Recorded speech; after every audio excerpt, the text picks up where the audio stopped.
ഇവൻ നിന്റെ കൂടെ +2 പഠിച്ചതല്ലേ? ഇവൻ പ്രയാതത്തിനെ കൊഴിപ്പിക്കോ? എന്റെ അമ്മയോ മന്ത്രവാദി നല്ല ഇലക്ട്രീഷ്യനാ.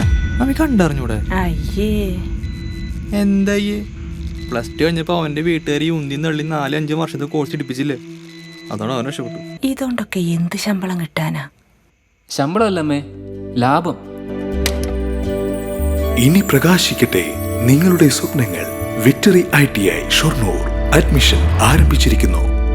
വടക്കാഞ്ചേരി പുഴയിൽ നിന്നും പുഴയോരത്തേക്ക് കയറ്റിയിട്ട മണ്ണ് മഴയത്ത് കുത്തിയൊലിച്ച് പുഴയിലേക്ക് തന്നെ തിരികെ ഒഴുകിയെത്തുന്നതിലും നവീകരണം പാതിവഴിയിലായ വടക്കാഞ്ചേരി ഗ്രൗണ്ടിന്റെ ശോചനീയാവസ്ഥയിലും ശക്തമായി പ്രതിഷേധിച്ച് പരിസ്ഥിതി സംഘടന ജനനി രംഗത്തെത്തി. വടക്കാഞ്ചേരി പുഴയിൽ നിന്നും പുഴയോരത്തേക്ക് കയറ്റിയിട്ട മണ്ണ് മഴയത്ത് കുത്തിയൊലിച്ച് പുഴയിലേക്ക് തന്നെ തിരികെ ഒഴുകിയെത്തുന്നതിലും നവീകരണം പാതിവഴിയിലായ വടക്കാഞ്ചേരി ഗ്രൗണ്ടിന്റെ ശോചനീയാവസ്ഥയിലും ശക്തമായി പ്രതിഷേധിച്ച് പരിസ്ഥിതി സംഘടന ജനനി രംഗത്തെത്തി.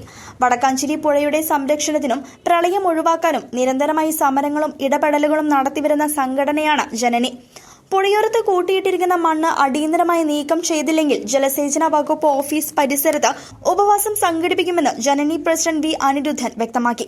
ഇന്ന് നഗരസഭയ്ക്ക് മുന്നിൽ ജനനി സംഘടിപ്പിച്ച ധർണയിൽ അധ്യക്ഷത വഹിച്ച് സംസാരിക്കുകയായിരുന്നു അദ്ദേഹം.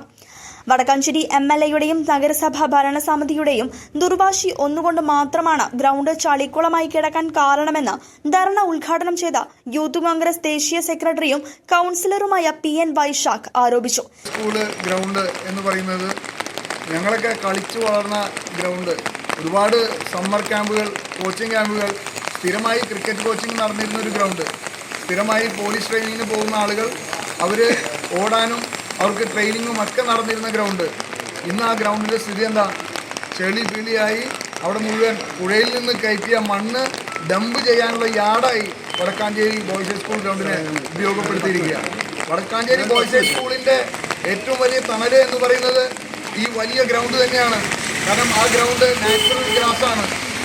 ആ ഗ്രാസിൻ്റെ മുകളിൽ ഇപ്പോൾ മണ്ണ് കൊണ്ടിട്ട് ഒരു കുരുപ്പ പോലും അതിൽ പിടിക്കാത്ത ഒരു സ്ഥിതിയാണ് ഇന്ന് വടക്കാഞ്ചേരി ബോയ്സ് സ്കൂൾ ഗ്രൗണ്ട്. സ്ഥിരമായി വെള്ളം കയറുന്ന വടക്കാഞ്ചേരി ഗ്രൗണ്ടിൽ കൂട്ടിയിട്ടിരിക്കുന്ന മണ്ണ് ശക്തമായ മഴ പെയ്യുകയും അനിഷ്ട സംഭവങ്ങൾ എന്തെങ്കിലും സംഭവിക്കുകയും ചെയ്താൽ ഗ്രൗണ്ടിന് ചുറ്റുമുള്ള വീടുകളിലേക്ക് ഒലിച്ചു പോകുമോ എന്ന ഭയത്തിലാണ് താനെന്ന് ഡിവിഷൻ കൌൺസിലർ സന്ധ്യ കൊടക്കാടത്ത് പറഞ്ഞു. കൌൺസിലറെയോ ആരെയോ അറിയിക്കാതെ ഒരു പ്രത്യേക സാഹചര്യത്തിൽ MLAയുടെ അതുപോലെ തന്നെ നഗരസഭാ ചെയർമാന്റെ വാശിപ്പുറത്ത് തുടങ്ങിയിട്ടുള്ള ഒരു നവീകരണ പ്രവർത്തനമാണ് ഗ്രൗണ്ടിൻ്റേത്. എന്നാൽ ആ സമയത്ത് ആ ഗ്രൗണ്ടിൽ തനത് ഗ്രൗണ്ട് നിലനിർത്തിക്കൊണ്ട് അതിൻ്റെ പഴമ നിലനിർത്തിക്കൊണ്ട് തന്നെ ഗ്രൗണ്ടിനെ വികസിപ്പിച്ചെടുക്കാൻ വേണ്ടി ഞങ്ങൾ പല വട്ടം ശ്രമിച്ചെങ്കിലും അവരുടെ ഒരു വാശിയായിരുന്നു അന്ന് കാണിച്ചിരുന്നത്. 2 അടിക്ക് മണ്ണിട്ട് ഉയർത്തി ഗ്രൗണ്ടിനെ നവീകരിക്കും എന്നുള്ളതായിരുന്നു MLAയുടെ അഭിപ്രായമുണ്ടായിരുന്നത്. പക്ഷേ ഈ 2 അടിക്ക് മണ്ണിട്ട് ഉയർത്തുക എന്ന് പറയുന്നത് അവിടെ സാധ്യമല്ല എന്ന് ഞങ്ങൾക്ക് മനസ്സിലായതുകൊണ്ടാണ് അത് അങ്ങനെ ചെയ്യാതെ ആ പഴമ നിലനിർത്തിക്കൊണ്ട് ചുറ്റുപുറവും കാനനിർമ്മാണം നടത്തി ഗ്രൗണ്ടിനെ നവീകരിക്കാനായിട്ട് ഞങ്ങൾ ആവശ്യപ്പെട്ടത്. എന്നാൽ ഇന്ന് ആ കാനനിർമ്മാണം എവിടെ വരെ എത്തിയില്ല. ഒരു സൈഡ് മാത്രം കാന നിർമ്മിച്ച് അത് പകുതിയാക്കി അവിടെ ഇട്ടിരിക്കുകയാണ്.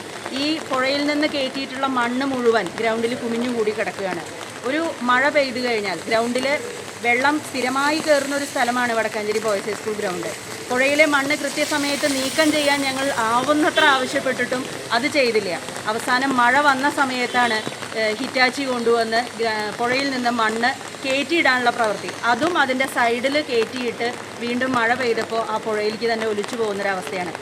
ജനനി ഭാരവാഹികളായ നിതിൻ, സുഭാഷ് സ്വാഗതവും ജനാർദ്ദന് നന്ദിയും പറഞ്ഞു.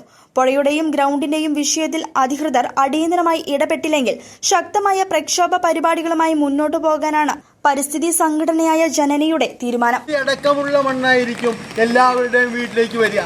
അത് എത്ര ദിവസം ക്ലീൻ ചെയ്താലും പറ്റാത്ത രീതിയിലാകുമായിരുന്നു. ഇനിയും അതുപോലെ ഹാർഡായ ഒരു മഴ വന്നിട്ടുണ്ടെങ്കിൽ ഇനിയും അത് സംഭവിക്കാവുന്നതേ ഉള്ളൂ. ആരോട് ചോദിച്ചാലും ഇപ്പോൾ അതിന് നാഥനില്ലാത്ത പോലെയാണ്.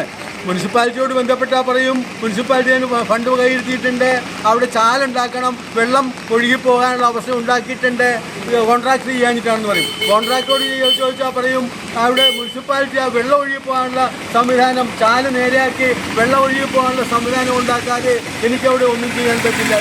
ഇത് ആരാണ് ചെയ്യേണ്ടതെന്നും. News desk CCV.